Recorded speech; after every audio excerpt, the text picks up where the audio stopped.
Ak vám páda reťaz na bicykli, je to indikátor, že niečo nie je v poriadku. Zvyčajne je to zle nastavený prehadzovač alebo zlá reťazová linka. Ak vám spadla reťaz počas jazdy na bicykli, nemáte veľa možností, nebudete to tam opravovať, ukážeme si spôsob, ako tú reťaz nahodiť a dôjsť domov. Máme v podstate 3 možnosti, ako tá reťaz môže spadnúť. V zadnej časti pri kazete vám môže spadnúť za kazetu a výplet kolesa, potom za kazetu, za najmenší prevodník a rám, alebo vám môže spadnúť z predného prevodníka. Ak vám spadne reťaz z predného prevodníka, pomoc je jednoduchá. Ak vám spadla reťaz z predného prevodníka, postup je jednoduchý. Chytíme si esíčko prehadzovača, natiahneme esíčko aj s prehadzovačom do prednej polohy.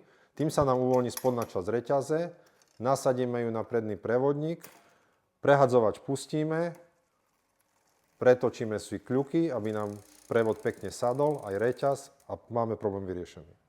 Pokiaľ ste v lese alebo na cyklistickom chodníku a spadne vám reťaz za kazetu a výplet kolesa, neostáva nič iné, len silou tú reťaz vyťahnuť.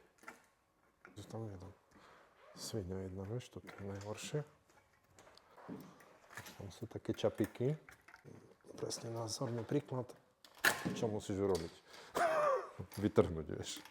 Niekedy tá reťaz skočí za zadný pastorok tým, že je zle nastavený prehadzovač, alebo niekto nám do prehadzovača udrel, zasekne sa, musíme použiť len hrubú silu. Nič iné v teréne, pokiaľ nemáme nejaké náradie, čo má málo kto na takúto opravu, alebo na cyklistickom chodníku nám nepomôže. Pokiaľ nám spadne reťaz medzi posledný pastorok a rám, zvyčajne sa zasekne, lebo je tam málo miesta. V tom prípade si uvoľníme koleso,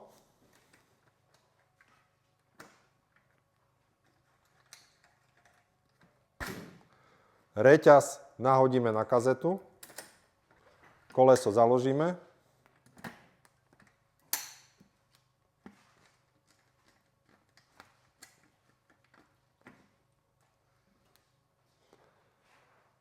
a opatrne pretočíme. Tým máme reťaz nahodenú. Ak chceme dôjsť domov a máme poškodený prehadzovač, čiže nám to nedobre radí, nájdeme si prevod na kazete, ktorý nám ako tak vyhovuje a pomaly dojdeme domov.